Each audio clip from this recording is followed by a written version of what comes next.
Hello, guys. Welcome to all you YouTube fragrance lovers out there in our wonderful fragrance community. We're here today with a fantastic episode. I'll be taking a look. We will be taking a look jointly of a starter pack or a sampler pack of from the house of Hermes, Pailly. And this is their Eau de, I think it's EDTs. Not sure. Yeah, it's colognes. So, Eau de Toilette. And these are their light, springy freshies designed by Jean-Claude Elena. Let's talk about him for a second before we delve into the perfumes, because I think it's important to get some context of the man. So, I'm looking off Wikipedia. I'm not going to read the whole thing, but just it's pretty interesting. At an early age, he picked jasmine with his grandmother in Grasse, which is the heart center of most of the better perfume houses in France. And started with menial jobs, apprenticed at an essential oils maker with Antoine Chéry in Grasse at age 16, working the night shift. Says he used to lie down and sleep on a bed of oak moss, besides being around the essential oils a lot. He was the first student at what at the time was the newly formed perfumery school of Givaudan, and one of the oldest perfume factories in Geneva, Switzerland. He left there in '76 with two other perfumers for Lautier and Grasse. In '83, he joined Givaudan Paris as chief perfumer at Rohr Givaudan. And then he worked at Hermes and Riemer in Paris, or Paris, which merged in '03 with Dragoco to form Simmeries, excuse me. And then he became one of the founding members in 1990 of Osmothèque, an international scent archive based in Versailles. Says he's profoundly influenced by the pioneering perfumer Edmond Lednicka, particularly to his article Advice to a Young Perfumer in a magazine given to him by his father. And of course, since '04, he's been at the house of Hermes as their exclusive perfumer, appointed by Jean-Louis Dumas and Véronique Gautier. He's also produced several majors for companies like the Different Company, a few others, I believe. And then his daughter, Celine, now creates for the Different Company. That's literally the name of the company. It's not a different company. It's the Different Company. And of course, in '05, he created the Un Chardon sous le Nil for Hermes. And just to briefly go down some of his heavy hitters, for example, for Bulgari, he produced Au Parfumé Au Thé Vert Extreme and Regular. He produced some mâles, including Angélique sous la pluie, and Cologne Bigarade, and Bigarade Concentré in L'Eau d'Hiver. And then for Hermes, he created the Hermes Essence Collection, like for instance Rose Ikebana, Osmant Yunnan, Bryn de Régalis, Vetiver Tonka, Vanille Galante, Paprika Brazil, Santal Mossoir, Ambre Nagil, Iris Ukiyoye, Poivre Samarkand. Anyways, on, and Cuir d'Ange, and Muguet Porcelain. What else? Just tons and tons of well-known scents. He did First and Miss Arpels way back for Van Cleef and Arpels. First in '76 and Miss Arpels in '94. L'Eau d'Ambre in 1978 for L'Artisan. And Bois Farine in '03, Ambre Extreme in 2001. And then for the Different Company, he did the Bois de Riz in 2000, Osmanthus '01, Rose Poivrée 2001, and Bergamote, formerly Divine Bergamote in '03. In Love Again for YSL or Yves Saint Laurent. Globe for Rochas, Declaration for Cartier, Rumba, along with Ron Winograd for Balenciaga, and Eau de Campagne for Sicily, Emporio Armani Night for her back in '03, along with Lucas Sijak for obviously for Giorgio Armani, and also did an Amouage fragrance, Amouage Dia Parfum, and Blanc for Paul and Joe. Others and others and others and others and others. We don't have time to go through all that, but just to think about what kind of nose it takes to make so many iconic fragrances is just astounding. And all right, so let's get into the perfumes.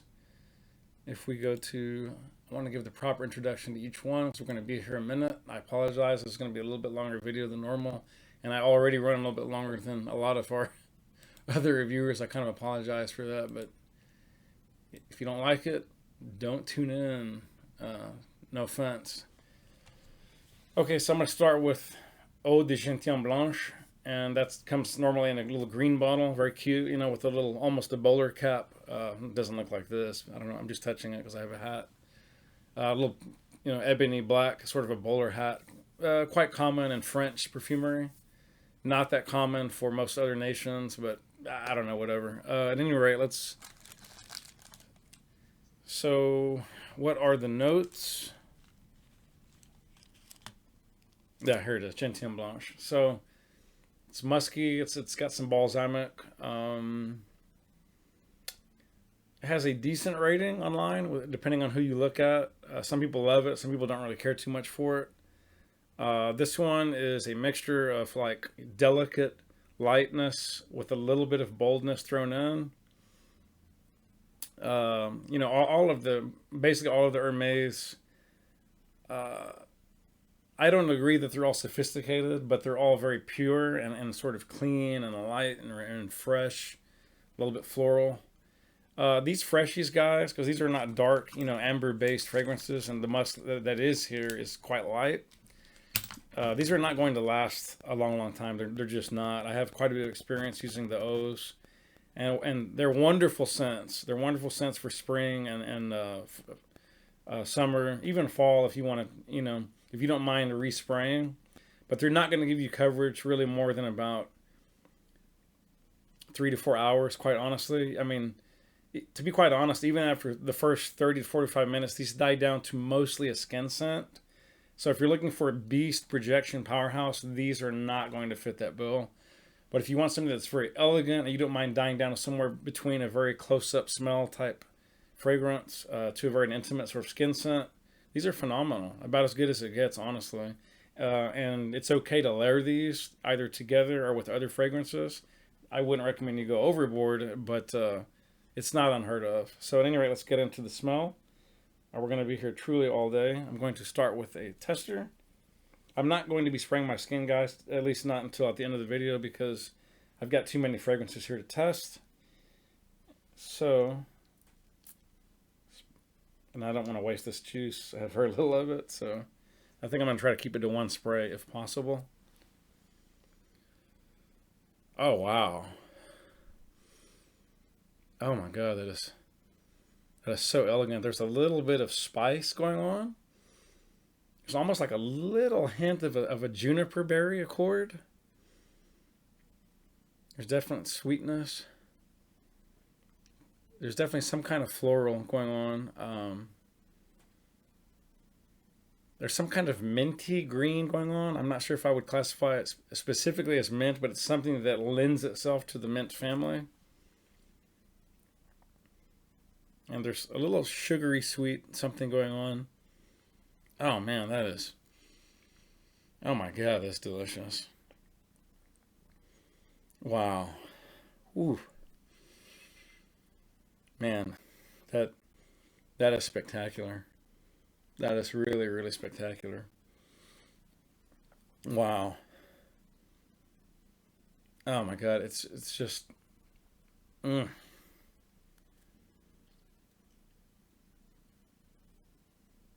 This to me is sort of like somewhere between fall, spring, and just a dose of summer beginning to come in, you know, with that sunlight and those brighter accords and warmth coming through. But yet there's this crisp, cool foliage wrapped around with like maybe hints of nutmeg or something very, very deep in the background.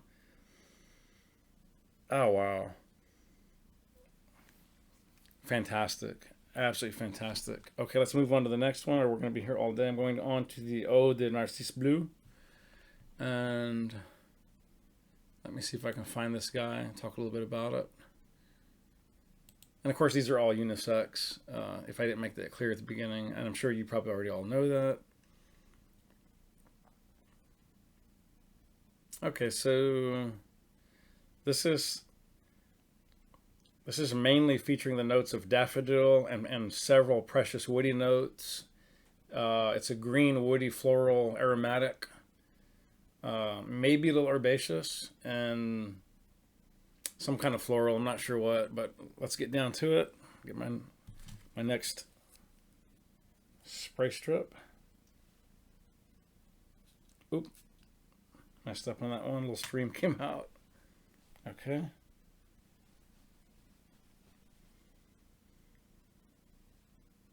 Okay, this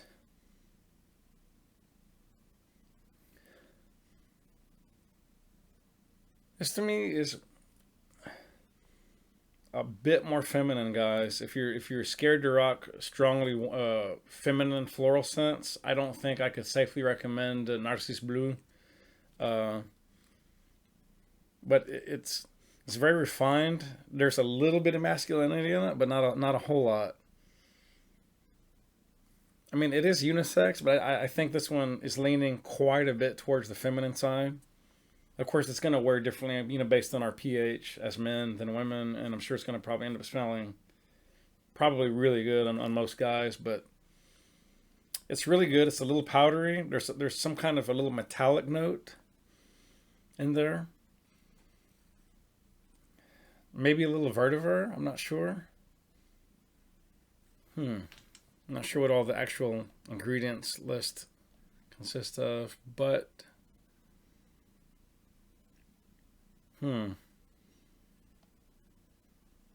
definitely some kind of citrus going on, a little bit of an orange note, and there's definitely quite a degree of very refined soapiness. This is a really good fresh, you guys. Pretty sure there's iris in this. Not 100% sure, but anyways, very interesting scent. Definitely a little bit more on the feminine side, but really good scent. Okay, so let's move on. Next up, we have Pamplemousse Rose. This is probably also going to lead a little bit more towards the feminine side, I'm guessing, as many roses do, and not all, but many do. And a lot of guys just can't rock scents that have strong elements of rose anyway, because it just, to their nose, it smells hyper feminine. So let's see, this is. Let me find it. I believe, yeah. So this came out in 2009. It was very widely acclaimed and received, by the frag community. A lot of ladies went nuts, and a lot of guys went crazy as well. So, what are the notes?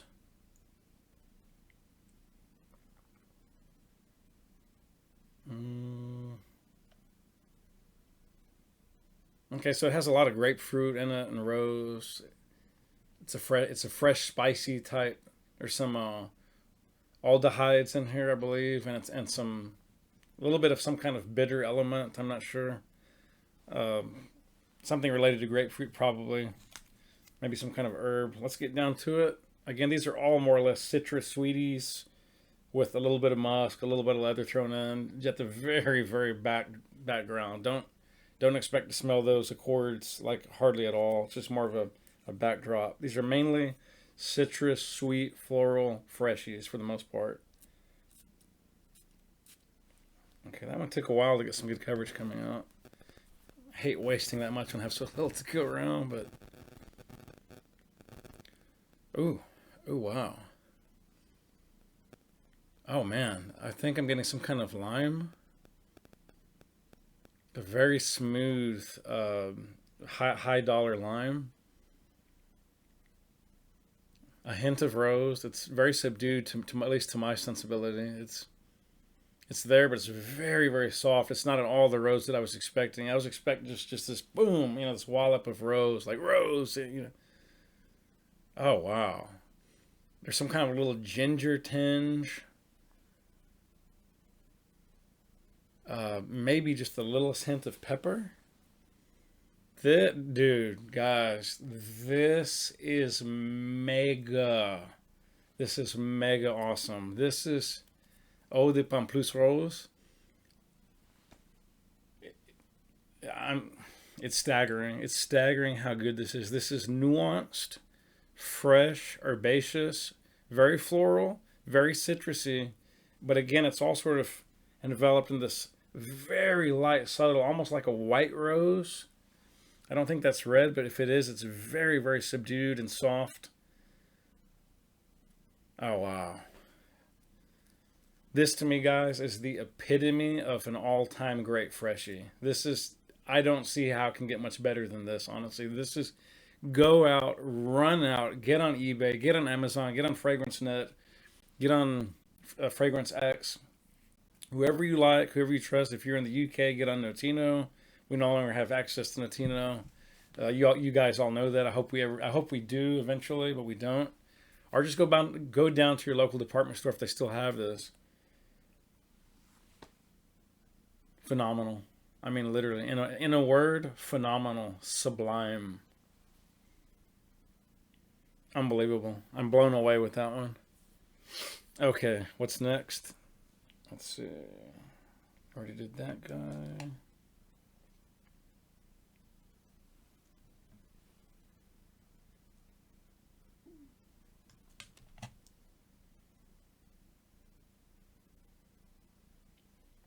Okay, we're gonna do orange vert, green orange, d'orange vert.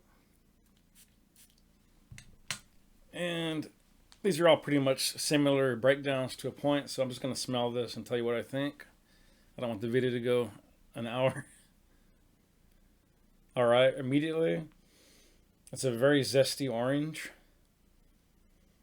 There's some strong citrus notes in there besides the orange. Maybe some lemon, maybe some lime. I'm not sure which.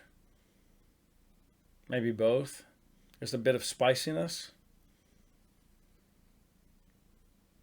Something else I can't quite put my nose on or proverbial finger on. Very fresh, guys. Very bright. Just think summer, think spring. There's almost a hint of rose in there, if I'm not mistaken, or iris maybe. Very interesting, guys. Phenomenal, phenomenal. Okay, I'm not quite smitten with it as much as the Eau de Pamplemousse Rose, but it's still really good. And last but not least, we're going to try the Mandarine Ambre, which is like Mandarin Amber. And I have very high hopes for this. I love Mandarin, I love Amber. Of course, I love musk. So I'm hoping this is also phenomenal. Wow, that is. And unfortunately, guys, I didn't get the Eau de Rhubarbe Écarlate. But in the future, I hope to pick that up as well. I've been reading some good things about it. I did pick up the Eau de Neroli Doré, and that is literally staggeringly good as well. I will be doing a full bottle presentation in the future for that one. Okay, but back to, let's see, where is it? The Mandarin, there it is, yes. This was released in 2013. It's a little bit tropical, quite sweet, quite fruity, very citrusy. And apparently they're getting some of their sweet fruity accords from passion fruit. And again, of course, it's very amber based, but this is a what I would call a very mild, subdued amber. It's not any kind of like manly amber like in your face. This is just a very, very sort of, it's there, but it's in the background to some extent. It's at the base. And it probably show up, I'm guessing, more over the longer wear rather than the opening. I'm guessing the opening will die down. Most of the citrus, guys, tends to burn off in freshies the first 30 minutes to an hour. And then you pretty much get skin scent and whatever's at the base. Those heart notes tend to sort of start effusing off in most cases. Very, very good scent, guys. You can really get the orange. Again, it's not that bright orange in their other fragrance, and the orange, it's just more of a mandarin type note. Really good, very smooth. These are all very elegant, sophisticated, but yet light, airy scents. Perfect for spring, perfect for summer. Um, if you were, again, these aren't like heavy scents. So when I say summer, don't think of, if you're going clubbing, I wouldn't recommend these. They probably won't hold up to hours and hours of hot activity, but at the same time, they're really good. And if you have to respray and you can afford to, respray. No big deal. So, very good. I think I was most impressed though with the the pamplemousse, excuse me, rose, and I think one of the ones I did at the very beginning. Anyways, they're all extremely elegant. If you like that kind of light, citrusy, those types of accords, you could do far worse than to go buy some Hermes. So until next time, spray well, spray often, and live life on your terms, not someone else's. Thanks so much, guys. Until next time, peace.